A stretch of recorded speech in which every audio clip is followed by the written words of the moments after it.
नमस्कार मैत्रिणींनो, आज आपण एकदम झटपट आणि सोप्या पद्धतीने सोया सांबार भात कसा करायचा ते पाहणार आहोत.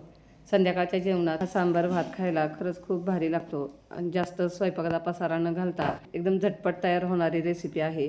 चला तर मग रेसिपीला सुरुवात करूयात. तर त्यासाठी इथे सोयाबीन आणि थोडेसे शेंगदाणे आपल्याला भिजत ठेवायचे आहेत. एक 10 ते 15 मिनटं हे भिजत ठेवायचे आहेत आणि त्यासोबतच आपल्याला डाळी भिजत ठेवायच्यात आणि नंतर सोयाबीनमधलं पाणी काढून घ्यायचं आहे.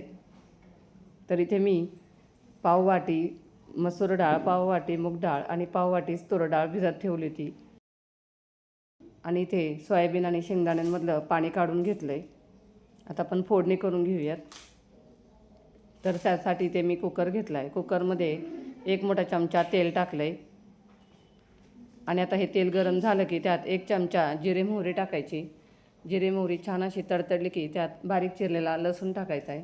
तिथे मी 7 ते 8 लसूण पाकळ्या घेतल्या होत्या आणि लसूण हलका सोनेरी रंग येईपर्यंत परतून घ्यायचा आहे.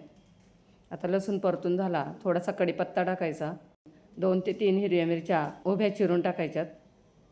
आता यातच एक बारीक चिरलेला कांदा टाकायचा आणि आता हा कांदा हलका सोनेरी रंग येईपर्यंत परतून घ्यायचा आहे. तर इथे कांदा थोडा परतून झाला की शेवग्याच्या शेंगा टाकायच्यात. बारीक चिरलेला 1 टोमॅटो टाकायचा आहे आणि 1 मिनिटभर आपल्याला हे परतून घ्यायचं आहे. तर इथे हे परतून झालेलं आहे. आता यात शेंगदाणे आणि हे भिजवलेले सोयाबीन टाकायचे.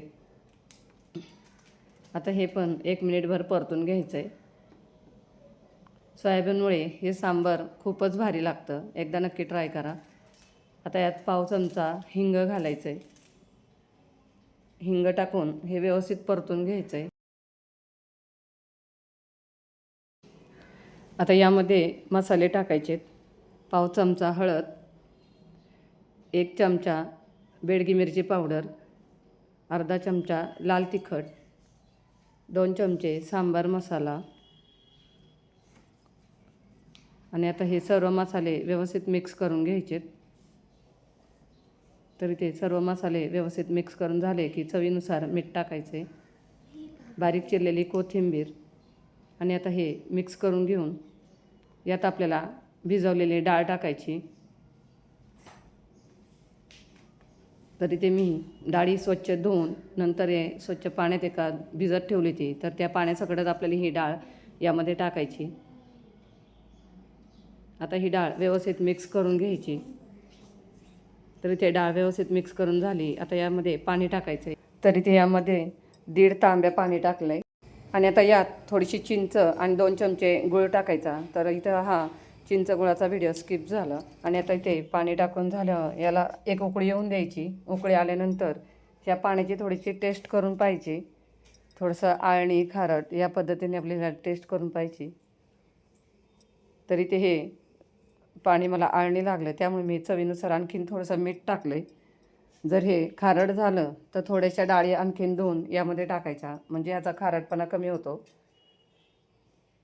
आता हे मिक्स करून झालं आहे. झाकण लावून आपल्याला याच्या 3 ते 4 शिट्ट्या करून घ्यायच्यात. तर इथे 3 शिट्ट्या करून झाल्यात आणि आता याची पूर्ण वाफही गेली आहे. झाकण उघडून पाहूयात. तर सांबार मस्त असं झालं आहे. आता हे पळीने थोडंसं फेटून घ्यायचं.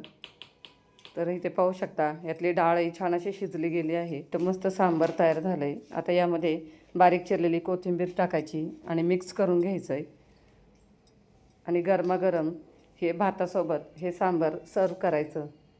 संध्याकाळच्या जेवणात हा सांबार भात एकदा तुम्ही नक्की ट्राय करून पहा. चवीला खूपच भारी लागतो. हा सांबार भात लहान मुलेसुद्धा खूप आवडीने खातात.